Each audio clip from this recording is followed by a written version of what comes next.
Assalamualaikum warahmatullahi wabarakatuh. Perkenalkan, nama saya M. Ikhlasul Hiban. Saya dari studi Tadris Bahasa Inggris. Hari ini saya akan memberikan materi yaitu kajian Pancasila dalam sejarah bangsa Indonesia.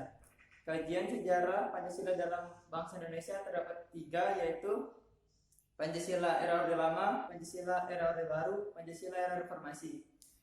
Yang pertama, Pancasila era Orde Lama. Pancasila saat era Orde Lama sudah digunakan untuk ideologi negara dan falsafah bangsa. Dan ada yang meyakini Pancasila sebagai revolusi bangsa. Pancasila era Orde Lama, politik dan demokrasi sudah mulai berjalan dan diterapkan. Demokrasi tersebut ialah demokrasi terpimpin.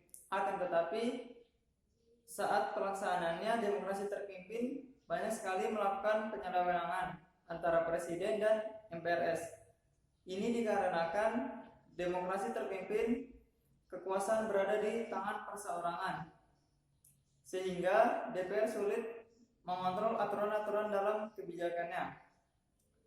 Selain itu, saat Pancasila Orde Lama terjadi satu gerakan yang bisa menghancurkan keutuhan NKRI, yaitu gerakan G30 SPKI. Maka dari itu, Insinyur Soekarno, Presiden Indonesia saat itu, mengeluarkan ultimatum kepada Legend Soeharto untuk menumpas gerakan ini agar ekonomi, politik, dan demokrasi berjalan dengan baik. Lahirnya ultimatum ini disebut dengan Super Semar. Karena peristiwa Super Semar inilah era Orde Baru pun dimulai. Selanjutnya, Pancasila era Orde Baru.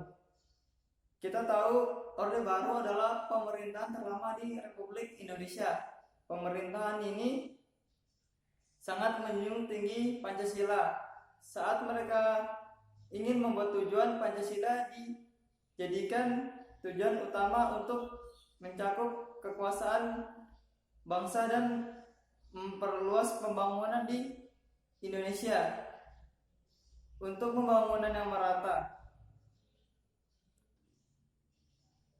Saat Pancasila di era Orde Baru, masyarakat sangat mempraktekannya, terutama dalam keadaan sosial. Yang contohnya yaitu masyarakat tidak lagi memandang ras, agama, dan kultur. Pancasila Orde Baru bisa dikatakan salah satu era yang paling stabil dan paling aman karena semua kalangan masyarakat menerapkannya.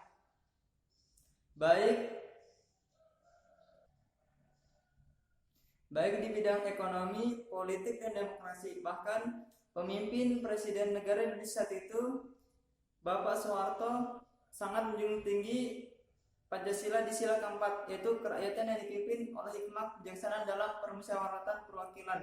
Dan tujuan pemerintah jelas saat itu, yaitu untuk mensejahterakan rakyatnya. Yang ketiga, Pancasila era reformasi.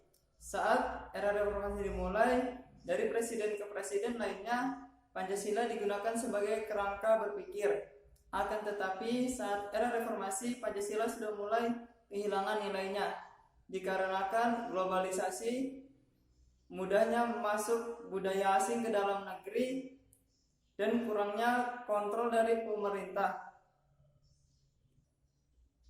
Semenjak pemerintahan menetapkan Indonesia dan negara hukum, saat Pancasila Orde Reformasi, pemerintah mulai mengatur berjalannya ekonomi, politik, dan demokrasi. Dan Pancasila pun mulai diajarkan kepada penerus-penerus bangsa agar bisa menerapkannya di kemudian hari. Saat Pancasila Orde Lama, masyarakat mulai relevan dalam mendapatkan pendapat, mengutarakan pendapat, dan mengutarakan pendapat-pendapat yang lainnya. Sekian dari saya yang bisa saya sampaikan. Kurang lebihnya saya mohon maaf. Sekian, wassalamualaikum warahmatullahi wabarakatuh.